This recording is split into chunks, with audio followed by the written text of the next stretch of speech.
is Sen again, and guys, ngayon po ay ang ating gagawin ay magmukbang po tayo sa KFC Bethlehem.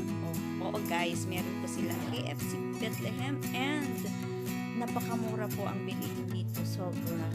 Grabe guys, yung isang order, yung nakita niyo sa unang picture is I think only 27 shekel or 29.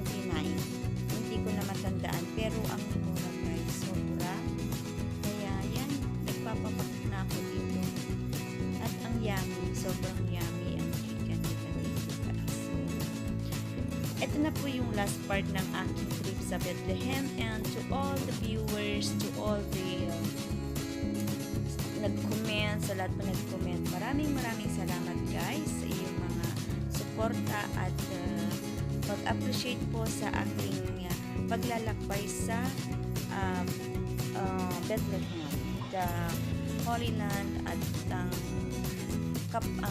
birthplace of our Savior, Jesus Christ. So maraming salamat po. And panoorin niyo po ako sa aking mukbang. At ako po ay natakam po talaga. Pinapangarap ko talaga yung kumain ko dito sa KFC.